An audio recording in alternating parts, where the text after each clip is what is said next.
Today's topic of lecture is section C, which contains stomach and spleen of upper gastrointestinal of the main topic, which is human digestive system in detail. Uh, Section A and section B has been discussed previously in lectures. Today's we going through the stomach and spleen. First one is stomach. Stomach is major organ of the gastrointestinal tract and digestive system. It is a consistently J-shaped organ joined to esophagus at its upper end and to the duodenum at its lower end. Gastric acid, informally gastric juice, produced in the stomach plays a vital role in the digestive process and mainly contains hydrochloric acid and sodium chloride. A peptide hormone, gastrin, produced by G cells in the gastric glands, stimulates the production of gastric juice, which activates the digestive enzymes. Pepsinogen is a precursor enzyme, zymogen, produced by the gastric chief cells, and gastric acid activates this to the enzyme pepsin, which begins the digestion of proteins. As these two chemicals would damage the stomach wall, mucus is secreted by innumerable gastric glands in the stomach to provide a slimy protective layer against the damaging effects of the chemicals on the inner layers of the stomach.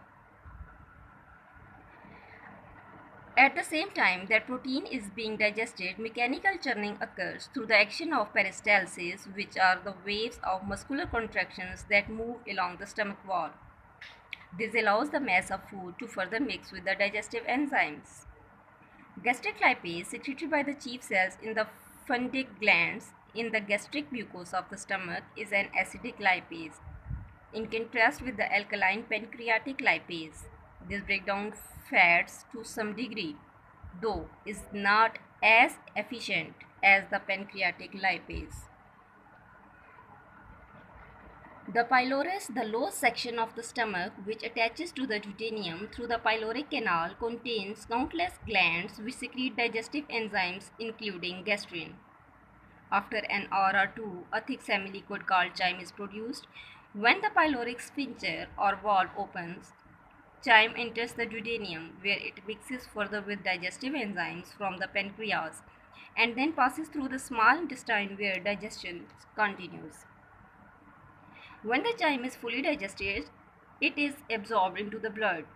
95% of absorption of nutrients occur in the small intestine. Water and minerals are reabsorbed back into the blood in the colon of the large intestine, where the environment is slightly acidic. Some vitamins such as biotin and vitamin K produced by bacteria in the gut flora of the colon are also absorbed. The parietal cells in the fundus of the stomach produce a glycoprotein called intrinsic factor, which is essential for the absorption of vitamin B12. Vitamin B12 cobalamin is carried to and through the stomach, bound to a glycoprotein secreted by the salivary glands.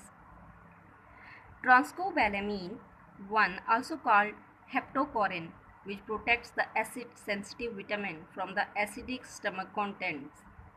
Once in the more neutral duodenum, pancreatic enzymes break down the protective glycoprotein.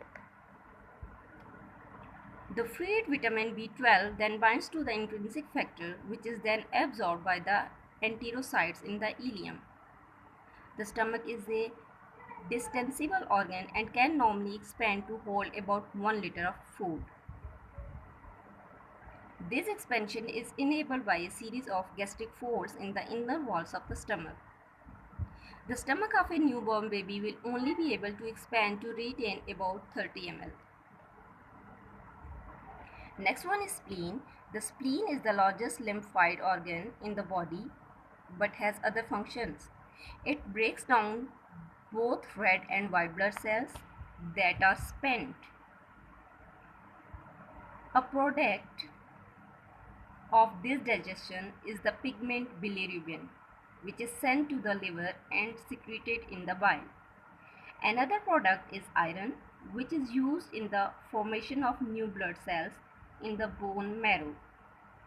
As the spleen breaks down both red and white blood cells that are spent, that is why it is sometimes known as the graveyard of red blood cells. This liver and all others sub topics will discuss in section D, E and F to complete the extensive lecture of human digestive system. The most explanatory lecture of nervous system was this, which has been explained in previous section of this lecture. Now today is we are going through the Guillain-Barré syndrome, which is a rapid onset muscular weakness caused by the immune system damaging the peripheral nervous system. Typically, both sides of the body are involved, and the initial symptoms or changes in sensation or pain, often in the back, along with muscle weakness, beginning in the feet and hands, often spreading to the arms and upper body. The symptoms may develop over hours to a few weeks. During the acute phase, the disorder can be life-threatening, with about 15% of people developing weakness of the breathing muscles and therefore requiring mechanical ventilation.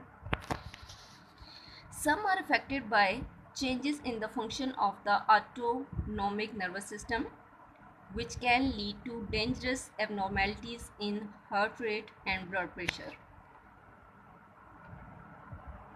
This was all about today's lecture. Any question and any topic can be asked through comment section.